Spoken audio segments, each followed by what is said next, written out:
खबर आज बिहार से भी है, जहां इंडिया अलायंस का सीट शेयरिंग पर विवाद खत्म नहीं हो पाया है। ये विवाद अभी सुलझा नहीं है। सीट बंटवारे को लेकर पटना से दिल्ली तक मंथन चल रहा है। कांग्रेस मिनिमम 9 सीटों पर लड़ना चाहती है। आरजेडी की तरफ से 8 सीटों का ऑफर भी दिया जा चुका है, लेकिन पूर्णिया में आकर इंडिया अलायंस का पूरा समीकरण अटक गया है।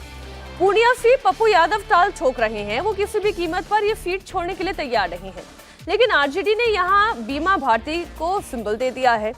बिहार की सिलेक्टेड सीटों पर भी अभी टकराव बरकरार है। इसमें आप पूर्णिया की बात कर लें, औरंगाबाद, बेगूसराय, ये 3 सीटें ऐसी हैं जहां कांग्रेस अपने लिए ये जगह मांग रही है। आरजेडी पूर्णिया और औरंगाबाद सीट पर बीमा भारती और अभय कुशवाहा को उतार चुकी है। बेगूसराय सीट पर लेफ्ट के खाते में कैंडिडेट रखा गया है। ऐसे में सीट शेयरिंग पर कोई डिसीजन अभी तक सामने नहीं आ पाया है। 40 सीट है, जितने अलायंस पार्टीज हैं अभी तक उनमें ये कंफ्यूजन बना हुआ है। आरजेडी ने कांग्रेस को भागलपुर, मुजफ्फरनगर, बेतिया, सासाराम, किशनगंज, कटिहार, पटना साहिब और समस्तीपुर से लड़ने का ऑफर दिया है। देखिए, ये वो सीटें हैं जिसमें अगर आप किशनगंज, कटिहार, इन सीटों को देख लेंगे तो यहाँ पे ये मुस्लिम डोमिनेटेड सीट कही जाएंगी।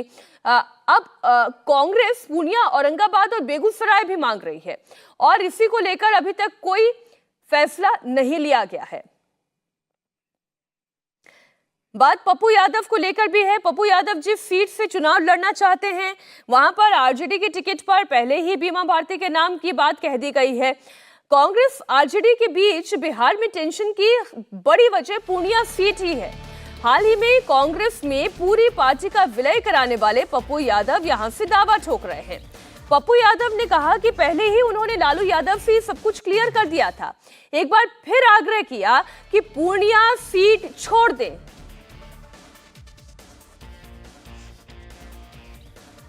पूर्णिया की जनता तय करेगी। मैंने पहले भी कहा, पूरी दुनिया एक तरफ हो जाएगी तब भी हम पूर्णिया से अलग नहीं होंगे और ना ही दूर जाएंगे। चुनाव लड़ेंगे या लालू यादव जी से आग्रह करेंगे। हम पहले भी आग्रह किए थे, फिर हम लालू यादव जी से, जो मेरे लिए पहले भी सम्मान पूर्वक है, आजीवन रहेंगे। सर, क्या तारीख को नॉमिनेशन करेंगे सर? मैं आग्रह लालू जी से करूंगा कि मैंने आपसे कहा था कि पूर्णिया से चुनाव लड़ने की मेरी प्रबल इच्छा है। जेडीयू से आरजेडी में शामिल बीमा भारती पूर्णिया से लड़ने का दावा ठोक रही हैं। बीमा भारती ने कहा है कि पार्टी ने उन्हें सिंबल दिया है और वो लड़ने के लिए तैयार है। बिल्कुल मिल गया है, आपको हम दिखा भी देंगे। मोबाइल में हम रखे हुए हैं, आपको सिंबल भी दिखा देंगे। यही कंफ्यूजन के चलते हम आज प्रेस कॉन्फ्रेंस किए हैं। जो लोग में जो राजद अब तक घोषणा क्यों नहीं कर रही? एकदम बिल्कुल राजद घोषणा करेगी और यहाँ का उम्मीदवार जो है मुझे बनाया गया है। नहीं, वो हमारे सम्मानित है, हमारे गार्जियन है, अभिभावक है, उनसे भी मैं आग्रह करना चाहती हूँ वह भी हमारे साथ दे करके और जो है कि चुनाव जिताने का काम करें। और भी इंडिया अलायंस की टेंशन पर बीजेपी ने प्रहार किया है। बीजेपी को तो ये मौका चाहिए ही था। डिप्टी सीएम विजय सिन्हा ने कहा कि महागठबंधन में सिर्फ परिवारवाद पर फोकस है और इसी वजह से अब तक सीट शेयरिंग फाइनल नहीं हुई है। जिसका आधार ही रखा गया है परिवार का, स्वार्थ का और अपने हिडन एजेंडा को लेकर के वो लोग शुरू से चल रहे हैं।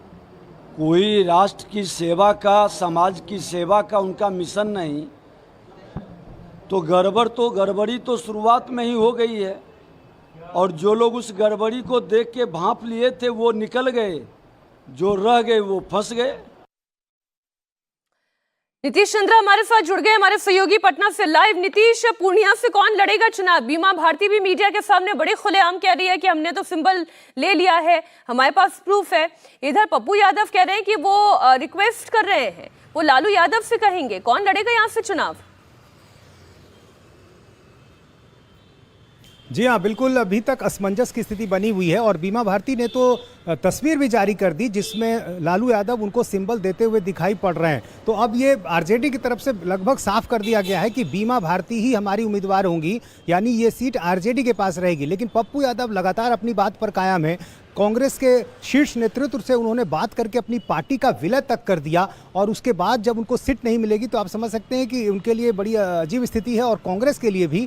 और इसलिए लगातार कांग्रेस की तरफ से पूर्णिया की सीट को लेकर दावा किया जा रहा है। और ये बीमा भारती वही बीमा भारती हैं जो विधानसभा में बहुमत साबित करने के दिन काफ़ी देर से पहुंची थी जब उनके पति और बेटे को आर्म्स एक्ट में गिरफ्तार कर लिया गया था। यानी वो आरजेडी के साथ उस समय ही उनकी बातचीत हो चुकी थी। तो लालू यादव भी उस दिन बहुत संक्षेप में बताइएगा, क्या पप्पू यादव अब कोई फिर नई राह पकड़ेंगे? देखिए, पप्पू यादव लगातार जिस तरह से अपनी बात पर कायम है, वो लगातार कह रहे हैं कि मैं दुनिया छोड़ दूंगा लेकिन पूर्णिया नहीं छोड़ूंगा। तो ऐसा लग रहा है कि यहाँ पर पप्पू यादव लड़ेंगे ही लड़ेंगे, भले ही उनको निर्दलीय क्यों ना मैदान में उतरना पड़े या फिर फ्रेंडली फाइट की स्थिति क्यों ना हो जाए, लेकिन वो चुनाव लड़ने पर बिल्कुल आमादा है। और दूसरी तरफ औरंगाबाद की सीट भी देखिए, आज 3 बजे का वक्त है, नामांकन का आखिरी दिन है, लेकिन औरंगाबाद को लेकर भी तस्वीर साफ नहीं है और बहुत कम समय बचा है। और ऐसे में अब नहीं लगता कि औरंगाबाद को लेकर भी कांग्रेस को ये सीट दी जा सकती है। तो असमंजस बनी हुई है। इंतजार इस बात का है कि आज क्या आधिकारिक तौर पर इसका ऐलान किया जा सकता है। बिल्कुल, बहुत शुक्रिया इस पूरी जानकारी के लिए नीतीश आपका।